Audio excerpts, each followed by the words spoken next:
जय श्री कृष्णा, जय श्री राम, जय श्री राधे राधे, जय श्री महाकाल।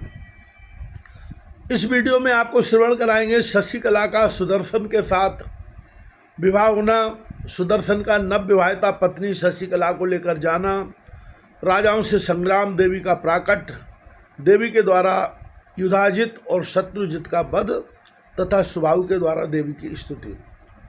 व्यास जी कहते हैं, राजा सुबाहु का अंतःकरण बड़ा पवित्र था। अपनी पुत्री की बात सुनकर वह राजाओं के पास गया और बोला, राजाओं, आज आप लोग अपने डेरे पर पधारे, विवाह का कार्यक्रम कल के लिए टल गया, खाने पीने की चीज़ें आपकी सेवा में उपस्थित कर दी गई हैं। मुझ पर कृपा करके आप सभी महानुभाव इन वस्तुओं को स्वीकार करें, फिर कल इस सभा भवन में पधारिए, हम सब मिलकर विवाह का कार्य संपन्न करेंगे। राजाओं, मेरी कन्या शशिकला का आज स्वयंवर में आना बिल्कुल असंभव है, अतः चाहते हुए भी मैं इस कार्य में सर्वथा असमर्थ हूँ।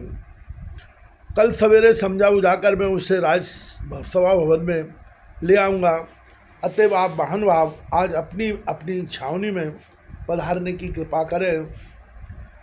बुद्धिमानों के समाज में विग्रह को स्थान नहीं रहता। अपने आश्रित जन पर, विशेषता जो अपनी ही संतान है, उस पर कृपा करना तो नितांत आवश्यक है। अतः आप लोग शशिकला पर कृपा करके आज अपने अपने स्थानों को पधारे। कल प्रातःकाल में पुत्री को यहाँ उपस्थित कर दूंगा।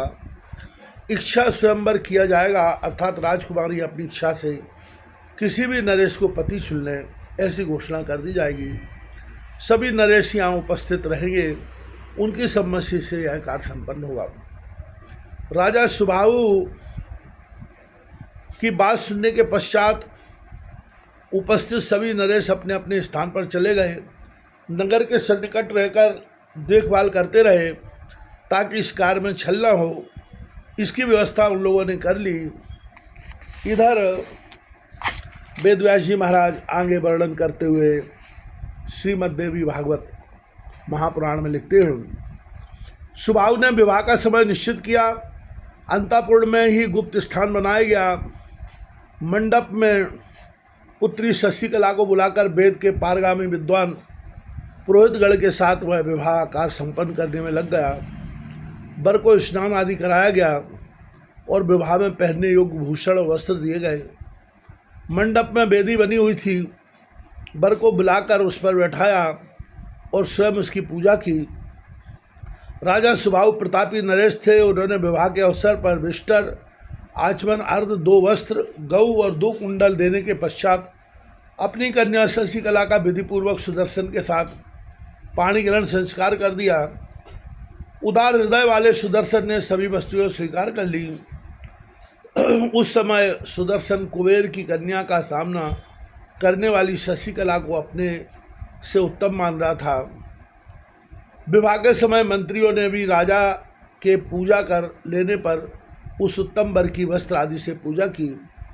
सभी निर्भीक होकर मंडप में वर को ले आए थे।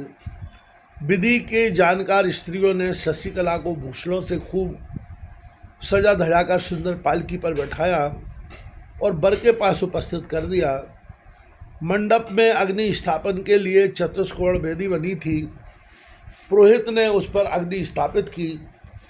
विधि पूर्वक हवन किया गया। फिर वर और वधू को हवन करने के लिए कहा गया।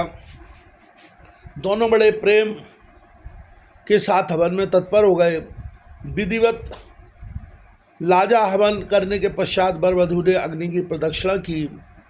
उस कुल और गोत्र की जो प्रथा थी उसका सम्यक प्रकार से पालन किया गया। महाराज सुबाहु ने सुदर्शन को विवाह में दहेज दिए। वे रथ खूब सजाए गए थे, उन पर बाणों का भरपूर संचय था। महाराज काशी नरेश के पास पर्वत शिखर के समान मत वाले हाथी थे। सुवर्ण के भूषणों से उन हाथियों को सजाया गया था। प्रेम पूर्वक महाराज ने 125 हाथी सुदर्शन को भेंट किए।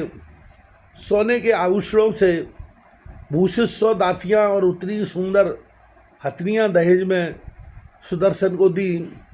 फिर संपूर्ण आयुधों और भूषणों से सुसज्जित 1000 सेवक बहुत से रत्न वस्त्र कम्बल आदि यथोचित दिव्य पदार्थ सुदर्शन को दिए। अत्यंत मनोहर एवं विशाल अनेकों विचित्र भवन रहने के लिए अर्पित किए गए। साथ ही राजा सुबाहु ने सिंधु देश में उत्पन्न 2000 उत्तम घोड़े सुदर्शन को दिए। भार ढोने में कुशल 3000 ऊंट तथा अन्य एवं घी आदि